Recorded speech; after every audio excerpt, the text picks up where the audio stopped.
Good morning student. Oxford university global school online classes में आपका हार्दिक स्वागत है। जैसे कि आप लोगों को सबको पता है, कोविड-19 की वजह से हम लोगों की पढ़ाई रुक गई थी। इसको देखते हुए हम लोगों ने एक तरीका निकाला है ऑनलाइन का। यूट्यूब पे जाके आप सर्च करेंगे ऑक्सफोर्ड यूनिवर्सिटी ग्लोबल स्कूल, तो आपको हमारे स्कूल की तरफ से जितने वीडियोज हैं उस पर आपको दिखाई देंगे और आप उसको सब्सक्राइब कीजिए और लाइक कीजिए और बेल आइकन को दबाना मत भूलिएगा। तो स्टूडेंट, हम शुरू करते हैं क्लास 6 का भाषा और व्याकरण।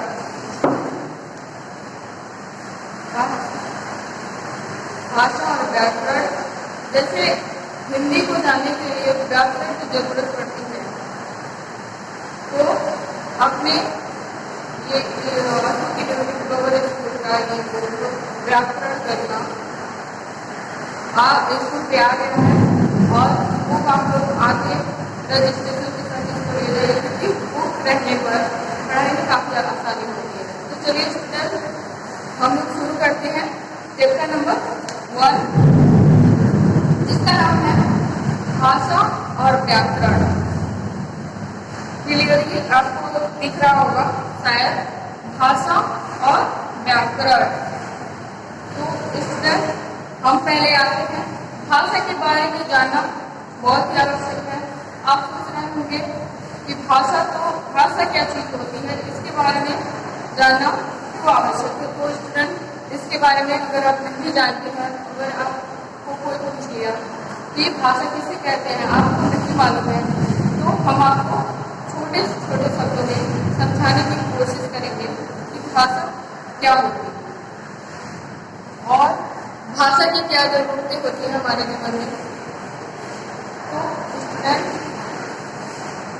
भाषा जो हम मुंह से निकलने वाली सार्थक का मतलब होता है, जो मुंह में निकलने वाली ध्वनियाँ होती है। जैसे कि हम किसी भी वर्ड को बोलने की कोशिश करते हैं, वर्ड को मिला के बोला जाता है, उसे भी हम सार्थक कहते हैं।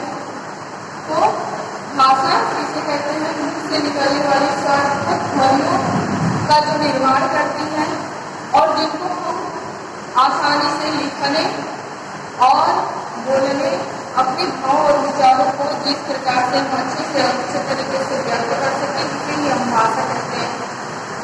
सही शब्दों में कह सके तो भाषा की उत्पत्ति भाष्य भाव से हुई है, जिसका मतलब होता है बोलना। भाषा की उत्पत्ति से लिए हम लोग बोलना या पढ़ना, लिखना या दूसरे के विचारों को सीखना, विचारों को सुनना, समझना और हम समझते हैं। तो सही अर्थों में हम बता दें, जैसे कि यहाँ पर मैंने लिख दिया है, आप लोगों को क्लियर दिख भी रहा होगा।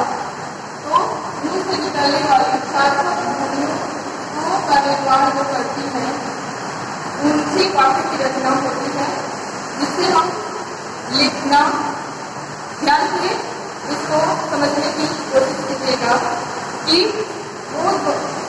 वो वाक्य जिससे हम लिखना, बोलना, पढ़ना आदि सीखते हैं, उसे ही हम भाषा कहते हैं।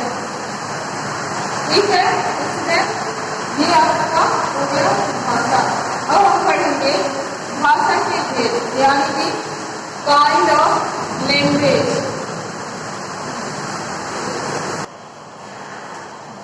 तो आपको हम बता रहे भाषा के भेद।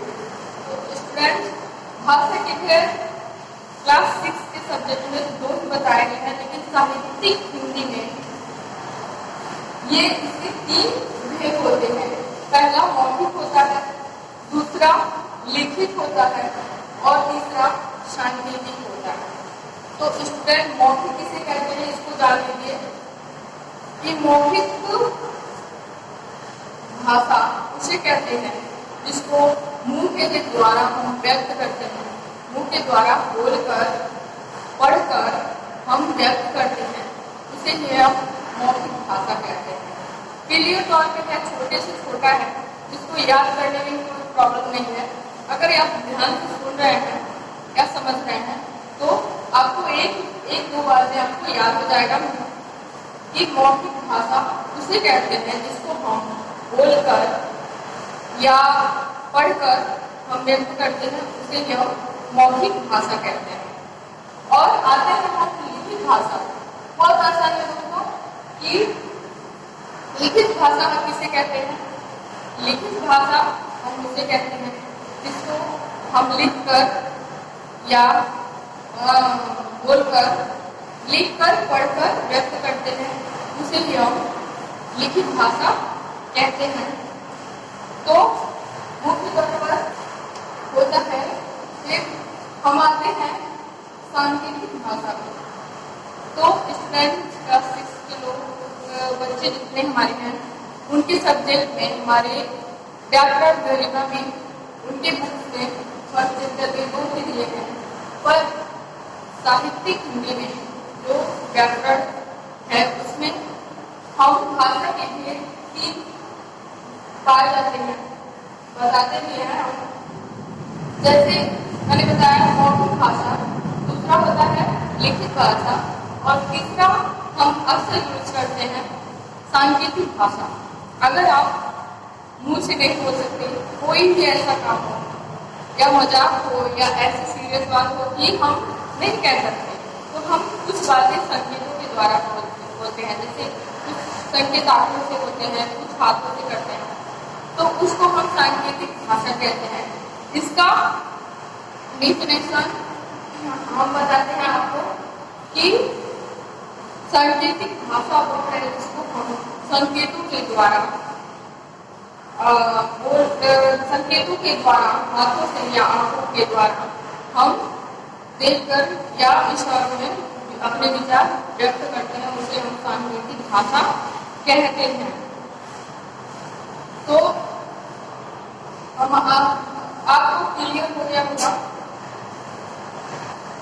तो स्टूडेंट, अगला टॉपिक है हमारा भाषा के रूप। अभी हमने पढ़ा भाषा के भेद। भाषा के भेद 3 होते हैं, मौखिक, लिखित और सांकेतिक। इसका डिफिनेशन भी मैंने आपको बता दिया है। अब हम अगले टॉपिक पे बढ़ते हैं, भाषा के रूप।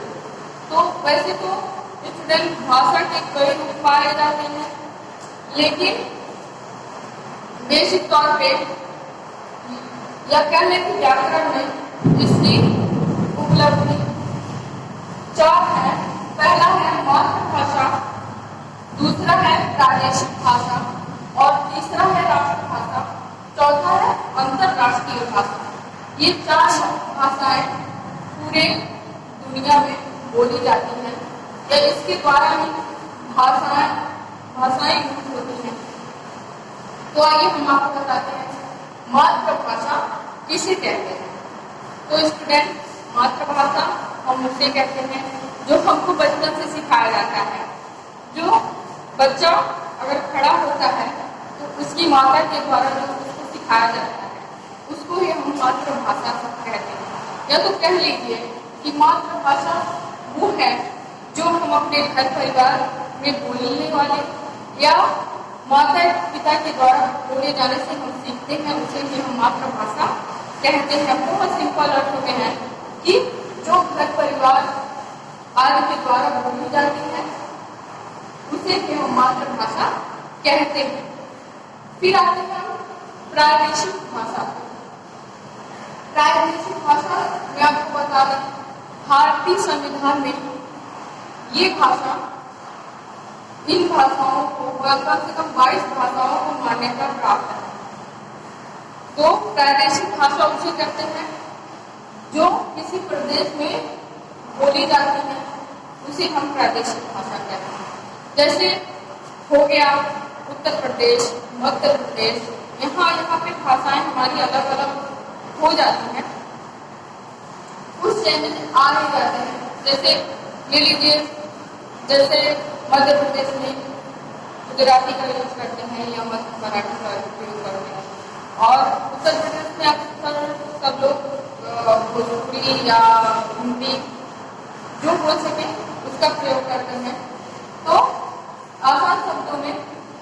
जान लेंगे कि हम प्रादेशिक भाषा किसे कहते हैं। जो भाषा किसी प्रदेश में एक रूप में बोली जाती है उसे ही हम प्रादेशिक भाषा कहते हैं। राष्ट्रभाषा किसे कहते हैं, इसको देख लीजिए। जो वो भाषा जो अधिकांश भूभाग में बोली जाती है उसे हम राष्ट्रभाषा कहते हैं। जैसे अपनी राष्ट्रभाषा क्या है, अपनी राष्ट्रभाषा हिंदी है, तो हमारे भारत की राष्ट्रभाषा हिंदी है। तो उसी प्रकार से जिस राष्ट्र में जो भाषा बोली जाती है उसे ही हम राष्ट्र नहीं जानते हैं तो उस देश को जानते ही होंगे। जिस देश में जो भाषा बोली जाती है जो उसे ही हम राष्ट्रभाषा कहते हैं। फिर आते हैं हम अंतरराष्ट्रीय भाषा। तो स्टूडेंट, अंतरराष्ट्रीय भाषा किसे कहते हैं, वो भाषाएं जो कई देशों में बोली जाती हैं या कहीं पे भी जाए उसका यूज हम कर सकते हैं, उसे ही हम अंतरराष्ट्रीय भाषा कहते हैं। अंतरराष्ट्रीय भाषा आपको पता है कि नहीं पता है, इंग्लिश है। अंतरराष्ट्रीय भाषा इंग्लिश है। इसको बोला जाता है, एक बार और देख लीजिए। वो भाषाएं जो अन्य देशों में बोली जाती हैं और समझी जाती हैं उसे हम अंतरराष्ट्रीय भाषा कहते हैं। अंतरराष्ट्रीय भाषा एक ही है, वो है इंग्लिश। और कुछ देशों में हमारी हिंदी का भी प्रयोग करते हैं, लेकिन उसको अभी अंतरराष्ट्रीय होने की मान्यता अभी प्राप्त नहीं हुई है, लेकिन कोशिश है कि आगे शायद हो जाए। तो स्टूडेंट, हमारा अगला टॉपिक है लिपि। लिपि के बारे में यह है कि हिंदी व्याकरण और शब्दों को सुचारू रूप से बोलने या लिखने या उनको ध्वनियों में प्रतिबद्ध करने के लिए हमको लिपि जानना अति ही आवश्यक है। तो हम आपको बताते हैं लिपि का मतलब क्या होता है। हिंदी व्याकरण में लिपि का मतलब होता है लिखना। तो ये मत समझ लीजिएगा कि घर में पोछा उछा मारना, इसका मतलब है व्याकरण में शब्दों को लिपिबद्ध करके उसका उच्चारण शुद्ध रूप से हो सके, उसे ही हम लिपि का रूप मानते हैं। जैसे कि यहाँ देखिए, मैंने इसका लिखा है, शायद आप लोगों को दिख भी रहा होगा कि वर्णों या वाक्यों को पहले भाषा का रूप देकर भाषा को लिपिबद्ध करना होता है। और सही अर्थों में आपको बताएं तो इसका डिफिनेशन ध्यान से सुनिएगा, देखिएगा कि जो हम भाषा के एक एक वर्ड को यूज करते हैं उससे निकलने वाली ध्वनियों को और ध्वनियों को लिखने की विधि को भी हम लिपि कहते हैं। जैसा कि मैंने यहाँ पे लिखा है, देखिए यहाँ पे डिफिनेशन आपको लिख के दे दिया है आपकी बुक में। अगर आपके पास बुक नहीं है तो हम आपसे रिक्वेस्ट करते हैं कि बुक स्कूल पे आ गया है, लेके जाइए, आपको और आसानी होगी। तो लिपि किसे कहते हैं, मैंने आपको बताया कि वर्णों या वाक्यों को पहले भाषा का रूप देकर भाषा को लिपिबद्ध करना होता है। बिना लिपि के हम भाषा को लिखित रूप से या मौखिक रूप से हम उसको यूज नहीं कर सकते। तो इसका डिफिनेशन ये है कि ध्वनियों को लिखने की विधि को भी हम लिपि कहते हैं। इतना समझ में आ गया होगा शायद आपको। तो हम बढ़ते हैं अगले टॉपिक पर। तो स्टूडेंट, अगला टॉपिक है हमारा बोलियां। तो हम कई प्रकार से बोलते हैं, पर यहाँ व्याकरण के रूप में हम बताते हैं आपको कि बोली किसको कहते हैं। जो कई क्षेत्रों में अलग अलग रूपों से बोली जाती है, समझी जाती है, वो बोली होती है। आसान शब्दों में कहें तो भाषा के क्षेत्रीय रूप को ही हम बोली कहते हैं। तो आप कहते होंगे कि बोली और भाषा तो एक ही चीज होती है। तो आइए हम इसके अंतर के बारे में आपको बताते हैं कि आप कंफ्यूज न हो। तो भाषा और बोली में क्या अंतर है आपको हम बताते हैं। पहले तो बोलियां किसी एक अंग की का प्रकार होती है, लेकिन भाषाएं अलग अलग प्रकार की कई जगहों पे बोली जाती है। या एक भाषा को ले लीजिए, अगर हम हिंदी की बात करें तो पूरे इंडिया में हिंदी भाषा ही प्रचलित है और हिंदी भाषा का यूज लगभग कई देशों में भी होता है। तो बोली एक क्षेत्र में बोली जाती है और भाषा कई राष्ट्रों में भी यूज होती है। और दूसरा आते हैं हम दूसरे अंतर पे। तो भाषा का जो क्षेत्र होता है वो बहुत बड़ा होता है, लेकिन बोली एक क्षेत्र में ही होता है। उसका एक छोटा सा रूप होता है जो एक क्षेत्र में प्रयोग किया जाता है। तीसरा हम आपको बताते हैं, भाषा का संबंध जो होता है व्याकरण से होता है और बोली जो है वो क्षेत्र से संबंधित होती है, ना कि व्याकरण से। उसका कोई संबंध नहीं होता है। लेकिन भाषा का संबंध सीधा व्याकरण से होता है। व्याकरण बिना भाषा के कुछ है नहीं, ना व्याकरण भाषा के बिना है, ना भाषा व्याकरण के बिना। तो ये डिफिनेशन मैंने आपको बताई इसकी भाषा और बोली में अंतर आई होप आपको समझ में आई होगी। तो आते हैं हम अगले टॉपिक पे कि आपको भाषा के बारे में तो मैंने पूरा बता दिया। भाषा, भाषा के भेद, भाषा के रूप, लिपि, बोली आज मैंने इसमें बता दिया। अब हम आते हैं व्याकरण पे। हाँ तो स्टूडेंट, मैंने आपको बताया भाषा के बारे में। अब हम आते हैं व्याकरण के बारे में, जो कि हमारा बुक है हिंदी व्याकरण या हिंदी गरमा ही कह लीजिए। व्याकरण का अर्थ क्या होता है ये हम आपको बताते हैं। जो हम कुछ बोलते हैं उसको शुद्ध रूप जो प्रदान करता है उसे ही हम व्याकरण कहते हैं। या ये कह सकते हैं कि शब्दों के शुद्ध रूप से विवेचन करना ही व्याकरण कहलाता है। भाषा में शुद्धता जो लाता है उसे हम व्याकरण कहते हैं। तो आइए हम बताते हैं इसका डेफिनेशन कि ये क्या होता है। व्याकरण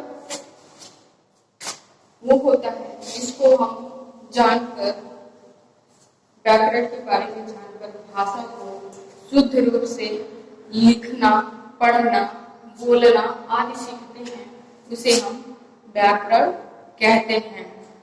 व्याकरण हमें किसी भाषा की शुद्धता के नियम भी सिखाता है कि कुछ हम बोल रहे हैं, अगर उसमें कुछ गलतियां हैं, अगर हमको व्याकरण के बारे में पता है तो हम उसको शुद्ध रूप से उसका प्रयोग करेंगे। अगर नहीं पता है तो वहीं हम अगर लिखना चाहते हैं मोहन मोहन ये सिखाता है तो हम लिख देंगे। अगर हमको नहीं पता है शुद्धता उसकी तो हम लिख देंगे गलती से मोहन सिखाती है, तो वहां आपको वहां अशुद्धता आपको मिलेगी। लेकिन अगर आप व्याकरण के बारे में जानते हैं तो उसको शुद्ध तरीके से लिखना जानेंगे। जैसे कि शुद्ध रूप ये होगा मोहन सिखाता है, अगर हम व्याकरण के बारे में जानते हैं। तो एक बार और बताते हैं हम कि व्याकरण किसे कहते हैं, और तो आपको बता चुके हैं पर एक बार और बताते हैं। शब्दों के सुचारू रूप से, शुद्ध रूप से जो विवेचन होता है इसे हम व्याकरण कहते हैं। और सही अर्थों में व्याकरण वो होता है जो भाषा को शुद्ध रूप से सिखाता है, बोलना, लिखना, पढ़ना आदि, इसे ही हम व्याकरण कहते हैं। अब आते हैं हम भाषा और व्याकरण में क्या संबंध है। तो मैंने आपको पहले ही बताया था कि व्याकरण के बिना न भाषा शुद्ध है, न भाषा के बिना व्याकरण का कोई मतलब है। ये एक दूसरे में एकजुट है। तो मैंने आपको अभी भी बताया, अगर भाषा और व्याकरण को अलग कर दे तो भाषा का शुद्ध रूप हमारे सामने नहीं आएगा। ना हम इसको बोल सकते हैं, ना लिख सकते हैं, ना किसी के सामने इसको सुचारू रूप से शुद्ध तरीके से बता सकते हैं। तो अगर हम व्याकरण के बारे में बताना चाहें तो भाषा के बिना व्याकरण कुछ है नहीं। तो इन दोनों में घनिष्ठ जो मित्रता होती है, जैसे आप लोगों को मित्र होंगे, उनके बिना आप रह नहीं सकते होंगे, वैसे वाली मित्र है। तो हमारा कहना यही है कि भाषा और व्याकरण में यही संबंध है। अगर दोनों का संबंध नहीं रहे तो शुद्ध रूप नहीं होगा। तो भाषा और व्याकरण वो घनिष्ठ संबंध है जिससे सुचारू रूप से हम उसको बोलना लिखना आदि करते हैं। अब हम आते हैं अगले टॉपिक पे, भाषा के विभाग। भाषा के तो स्टूडेंट सॉरी, ये व्याकरण के विभाग है। व्याकरण के विभाग यानी ये इसके विचार कितने तरह से हैं और कौन कौन से हैं। तो पहला है वर्ण विचार, दूसरा है शब्द विचार और तीसरा है वाक्य विचार। तो हम आपको बताते हैं कि जैसे मैथ में इकाई और दहाई के बिना कुछ नहीं होता है, वैसे ही वर्ण और वाक्य शब्द के बिना व्याकरण आगे स्टेप बाय स्टेप नहीं बढ़ सकता है। तो वर्ण विचार जो है वो व्याकरण की सबसे छोटी इकाई है। वर्ण विचार व्याकरण की सबसे छोटी इकाई है और वाक्य विचार व्याकरण की सबसे बड़ी इकाई है। शब्द विचार मध्यम वर्ग है। तो नेक्स्ट गाइस, अगला चैप्टर हम पढ़ते हैं। अगला चैप्टर हम पढ़ते हैं वर्ण विचार, जो भी है नेक्स्ट डे अगले वीडियो में।